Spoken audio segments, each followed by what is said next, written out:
Good morning. All right, we're starting phase 2 of the cabin expansion project. Phase 2, we'll be taking half of the front porch and making interior living space, pretty much from the post on the left there all the way to the post on the other side of the window. Just getting some before shots here.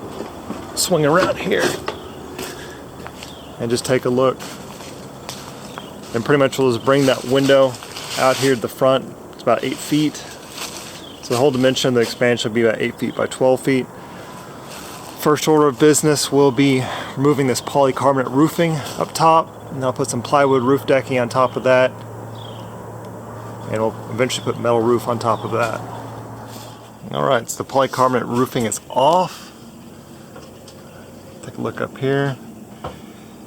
So you can see how, since this wasn't designed to have any sort of roof decking, these purlins are about 1.5 inches proud of the beam here.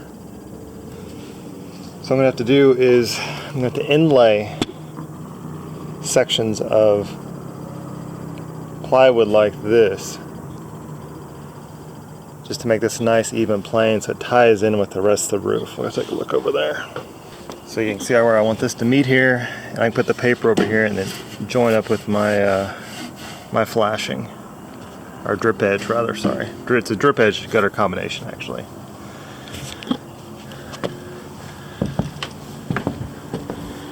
You can see that way I'll be able to put a section of roof underneath here, where if it was sitting on top here, if the plywood was sitting on top of the deck here, I wouldn't be able to make the good connection.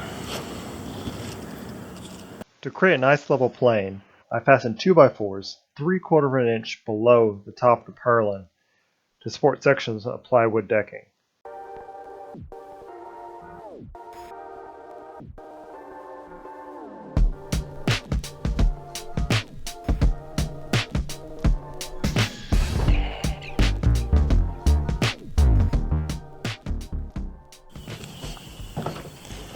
Alright, subfloor is in. We're moving on to the framing the walls. We're going to frame between the posts here and there to the cabin. So here I'm removing the knee braces to make installing the internal wall framing less complicated. Knee braces prevent a Timberframe structure from racking. I'm putting on plywood exterior sheathing which will perform the same function. I marked out the stud locations of the top and bottom plates and used clamps to hold the top plate in place.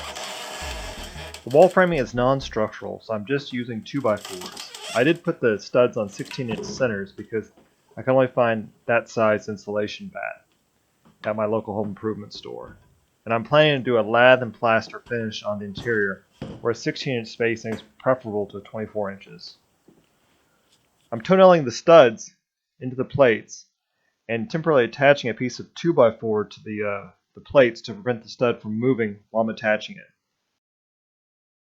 The two posts I'm spanning between are slightly out of level, so I took particular care to make sure the window opening was square.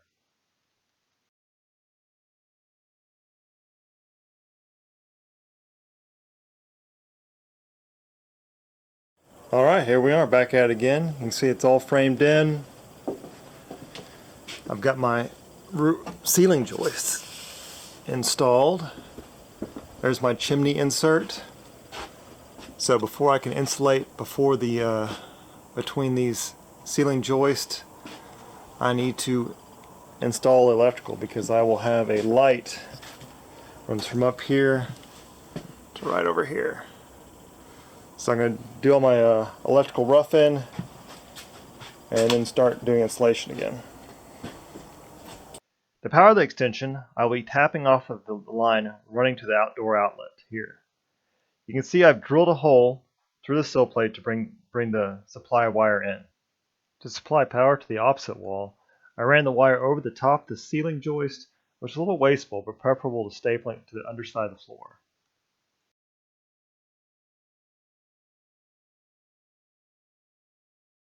As far as I know, there's no standard height to run wire through a stud wall. I'm running at the bottom of the stud bay to make installing the insulation bats easier later on. So you may have noticed I put dry in quotes in this video title. Drying in means the building shell has been completed sufficiently to keep out wind, rain, and weather in general. Since I'm reusing our living room window, and we're living in the cabin, and I want to minimize disruptions, I started some interior elements like the ceiling before being completely dried in. Here's the extension sheath and 1/2 inch plywood. I put flashing along the bottom of the wall to direct moisture away from the wall. The house wrap, which I'm installing here, laps over the flashing. I went ahead and installed 1.5 inch rock wool comfort board insulation. The continuous exterior insulation mitigates thermal bridging and sort of mutes the house wrap. At this point, the extension is mostly dried in. In the next video, I'll be doing some interior lath and plaster and doing the flooring.